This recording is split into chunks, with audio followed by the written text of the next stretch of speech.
नमस्कार मेरे प्यारे साथियों, कैसे हैं आप सब लोग। स्वागत है आपका इस YouTube चैनल पर। पहला क्वेश्चन देखिए, लिखा हुआ है भारतीय जैन धर्म के संबंध में निम्नलिखित कथनों में से कौन सा एक सही है। कौन सा एक सही है ये बताना है आपको। तो बताइए भाई, इसका आंसर क्या हो जाएगा। कौन सा एक सही है। स्थूल बाहु के नेतृत्व में दक्षिण भारत में जैन धर्म का प्रचार हुआ। पाटलिपुत्र में हुई परिषद के पश्चात जो जैन धर्म के लोग भद्रबाहु के नेतृत्व में रहे वो श्वेतांबर कहलाए। प्रथम शतक ईसा पूर्व में जैन धर्म को कलिंग के राजा खारवेल का समर्थन मिला।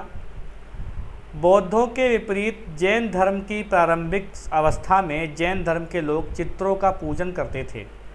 बताइए भाई, चैनल पर जो लोग नए हैं वो कृपया सब्सक्राइब कर लें, बेल आइकन दबा दें जिससे वीडियो का नोटिफिकेशन आपको मिलता रहे।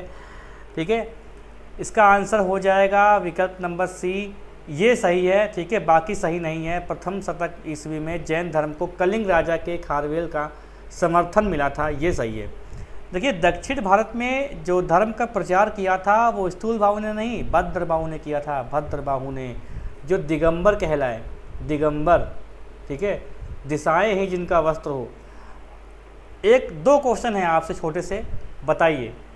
एक तो यह है कि महावीर स्वामी की माता जी का नाम क्या था। महावीर स्वामी की माता जी का नाम क्या था। दूसरा क्वेश्चन है कि महावीर स्वामी के प्रथम शिष्य कौन थे।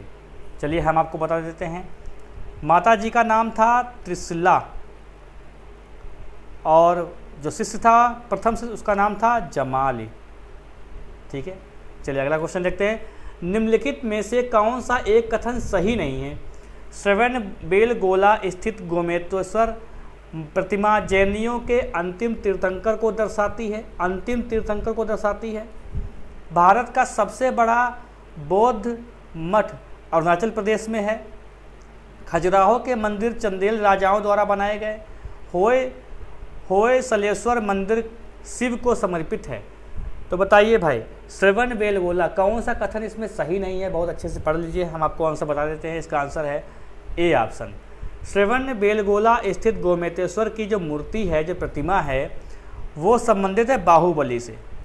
बाहुबली, ठीक है, और ये पुत्र माने जाते हैं प्रथम तीर्थंकर ऋषभदेव के। ऋषभदेव के ये पुत्र माने जाते हैं बाहुबली। ये बनवाई किसने थी। तो बनवाई थी, अच्छा श्रवण बेलगोला है कहाँ, तो ये कर्नाटक में है। श्रवण बेलगोला ये कर्नाटक में है ये। ठीक है, तो ये एक शासक था, गंग शासक था, रचमल्ल चतुर्थ। उसके शासनकाल में एक मंत्री था जिसका नाम था चामुंड राय। तो चामुंड राय ने इस मूर्ति को, इस प्रतिमा को बनवाया था। चामुंड राय ने बनवाया था। गोमेश्वर की जो मूर्ति है ना, प्रतिमा है, वो चामुंड राय ने बनवाया था। और ये ऋषभदेव से संबंधित, ऋषभदेव के जो पुत्र है बाहुबली, उनसे संबंधित है ये। ठीक है, चलिए अगला क्वेश्चन देखते हैं। भारत के प्राचीनतम प्राप्त सिक्के तांबे के थे, सोने के थे, रांगा के थे, चांदी के थे। बताइए भाई, भारत के प्राचीनतम प्राप्त सिक्के किसके थे। तांबे के थे। देखिए ब्लैक पेज मैंने ले रखा है, आपको बता दें, क्योंकि यहाँ पे देखो पॉइंटर आसानी समझ में आता है। ठीक है, इसलिए ब्लैक पेज लिया गया है। पॉइंटर बहुत आसानी से समझ में आता है, वैसे ढूंढना पड़ता है ये। तो भारत के प्राचीनतम सिक्के जो थे वो थे हमारे चांदी के। चांदी के वो सिक्के हुआ करते थे। किसके सिक्के होते थे भाई, वो चांदी के थे। तो भारत के प्राचीनतम सिक्के को पंचमार्क या आहत सिक्के के नाम से भी जानते थे, क्योंकि उसमें ठप्पा लगा होता था। ठप्पा लगा होने से मतलब आहत या पंचमार्क, इसके नाम से जानते थे। ठीक है, चलिए अगला क्वेश्चन।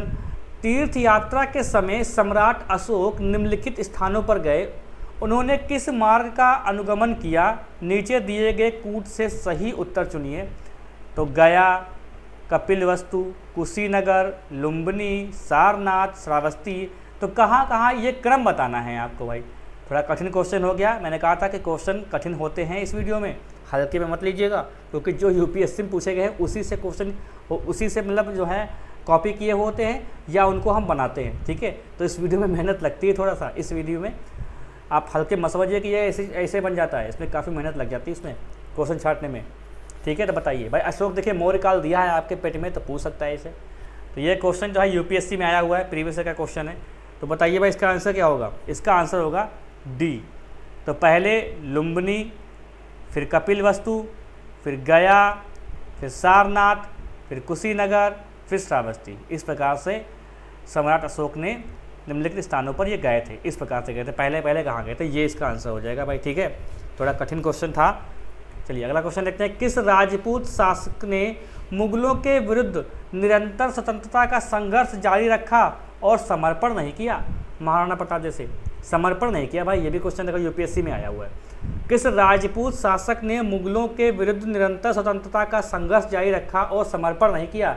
बीकानेर के राजा जयसिंह, मारवाड़ के राव चंद्रसेन, आमेर के राजा भारमल और मेवाड़ के राजा महाराजा अमर सिंह। तो इन सब ने तो कर दिया था भाई, लेकिन एक शासक ऐसा था जिसने कभी समर्पण नहीं किया भाई, वो परेशान बहुत करता था। तो 1500 पहले बताते कहानी आपको। 1565 ईस्वी में एक मारवाड़ का शासक था, इसका नाम था राव चंद्रसेन।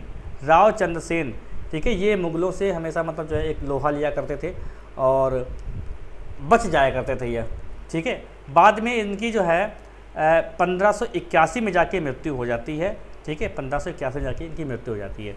अगला क्वेश्चन, पानीपत का तीसरा युद्ध लड़ा गया। ठीक है, यहाँ पे होना चाहिए युद्ध।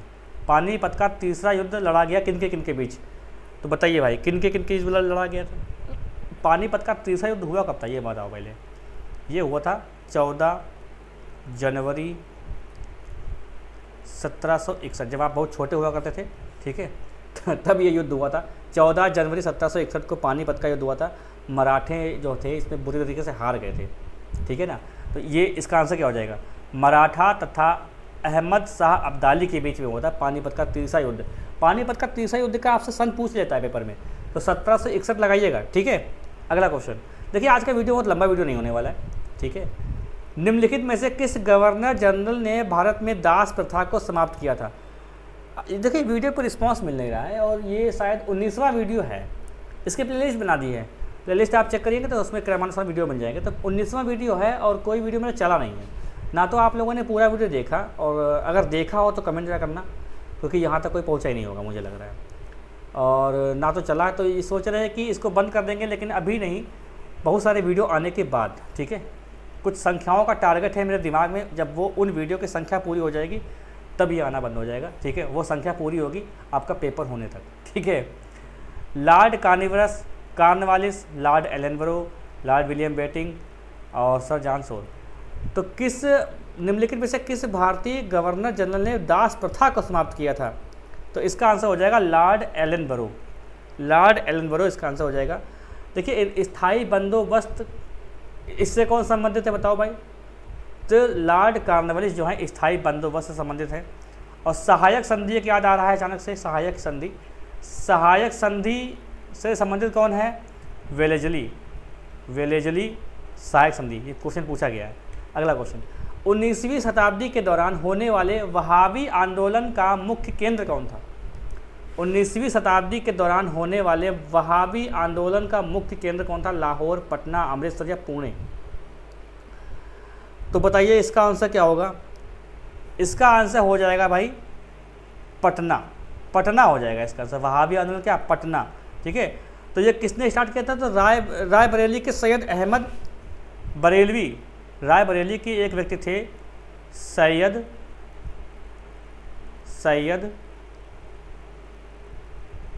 अहमद बरेलवी, ये इसके प्रवर्तक थे। ठीक है, और इन्होंने प्रेरणा ली थी अरब के अब्दुल वहाब से, तब इन्होंने ये जो है वहाबी आंदोलन की शुरुआत की थी। अगला क्वेश्चन, निम्नलिखित में से किसने महाराष्ट्र में प्रार्थना समाज की स्थापना की थी? महाराष्ट्र में, तो देखिए महाराष्ट्र में आचार्य केशव चंद्र सेन के द्वारा जो है मतलब है उनसे प्रेरणा लेकर आत्माराम पांडुरंग ने महाराष्ट्र में प्रार्थना समाज की स्थापना की थी। कब की थी ये बताइए? 1867 में ये की थी, ये इसका आंसर हो जाएगा। ठीक है, अंतिम क्वेश्चन देखते हैं। असहयोग आंदोलन के दौरान विदेशी वस्त्रों के लिए जलाए जाने पर किसने महात्मा गांधी को लिखा कि यह निष्ठुर बर्बादी है? देखिए असहयोग आंदोलन में क्या था कि जो विदेशी वस्त्र थे उनको जलाया जा रहा था। तो एक व्यक्ति ऐसे थे जिन्होंने गांधी जी को पत्र लिखा, क्योंकि अब गांधी जी को पत्र क्यों लिखा? क्योंकि गांधी जी असहयोग आंदोलन का नेतृत्व कर रहे थे, तो जो लीडर होता है उसी को तो सब पत्र लिखेंगे। तो कहा कि भैया ये जो निष्ठुर बर्बादी कर रहे हैं ये ना करें, विदेशी वस्त्रों को ना जलाएं। तो तो ऐसे व्यक्ति कौन हो सकते थे? रविन्द्रनाथ टैगोर। रविन्द्रनाथ टैगोर दिए हो सकते थे जिन्होंने, और चोरी चोरी हत्याकांड हो गया था, उसके दौरान इस असहयोग आंदोलन को बंद कर दिया गया था। गांधी जी से बहुत नाराज़ हो गए थे, लेकिन मेरे हिसाब से गांधी जी सही थे, क्योंकि देखिए जो लीडर होता है उस पर आँच आती है, तो उस लीडर को लीडरशिप छोड़नी पड़ती है। क्योंकि यहाँ पर देखिए ऐसी बात नहीं थी कि बहुत अच्छा हुआ था, वो अलग बात है कि अंग्रेजों ने अच्छा नहीं किया था, लेकिन ये गलत हुआ था। अच्छा खासा आंदोलन चल रहा था और लोग भड़क गए थे, तो जाके मतलब बहुत सारे लोगों को मार दिया था।